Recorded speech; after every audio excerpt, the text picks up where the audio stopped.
বাংলাদেশের দিকে যদি তাকাই, আমি তো আমি বাংলাদেশের শিক্ষা ব্যবস্থার ভেতরেই বড় হয়েছি। বাংলাদেশের গবেষণা জগতের সাথে আমার যোগাযোগ আছে। আমাদের অনেক আন্তর্জাতিক মানের গবেষক আছেন ব্যক্তিগত পর্যায়ে। আমাদের অসাধারণ অনেক শিক্ষকও আছেন। কিন্তু আমি যদি সাধারণভাবে বলি, বাংলাদেশের শিক্ষা, গবেষণা, জ্ঞান উৎপাদনের জায়গাটা অত্যন্ত হতাশাজনক একটা জায়গায় আছে। আ আপনি আপনি জানেন যে পৃথিবীর যে মানে যে ইউনিভার্সিটি র‍্যাংকিং হয় তার ৫০০ টার ভেতরেও বাংলাদেশ নেই। আ গবেষণার ক্ষেত্রেও বাংলাদেশ এমনকি সাউথ এশিয়ান কান্ট্রি গুলো থেকেও পিছিয়ে আছে।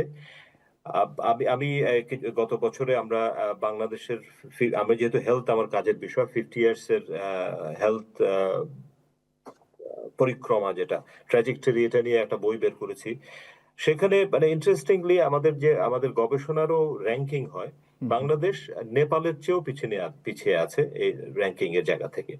সো এগুলো খুব হতাশার ব্যাপার। এটাকে শুধুমাত্র কোনো ব্যক্তি, গোষ্ঠী বা দলের আ ব্লেম করার হুম, হুম। জায়গা নেই আমি মনে করি। এটা আমাদের একটা সিস্টেমেটিক ব্যারিয়ার আছে অনেকভাবে এই জায়গাগুলোতে।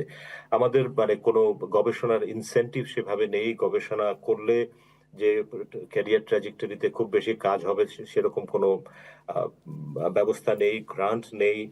মেন্টরশিপ এর ভীষণ রকম অভাব আছে। এখন যদি ইন জেনারেল আবারও আমি বলছি ব্যতিক্রম আছে কিন্তু ইন জেনারেল আমাদের একটা কাইন্ড অফ আমি এতটুকু পর্যন্ত প্রায় বলতে পারি যে একটা এন্টি নলেজ, এন্টি রিসার্চ আ কালচার আছে বাংলাদেশে। তো সেইটার কারণে আ আপনি যেটা বললেন যে অফ কোর্স পৃথিবীর বিভিন্ন জায়গায় বাংলাদেশের অনেক গবেষকরা আ বাইরে এসে কাজ করছেন, সফলভাবে কাজ করছেন। তাদের সাথে যদি আ যুক্ত করা যেত বাংলাদেশের পুরো শিক্ষা ব্যবস্থাটাকে, গবেষণা ব্যবস্থাটাকে একেবারে যে নেই তা না। অনেক জায়গায় আমি বলছিলাম যে আমিও ব্যক্তিগতভাবে যুক্ত আছি। আমি পড়াই মানে রিসার্চ প্রজেক্ট এর সাথে যুক্ত আছি।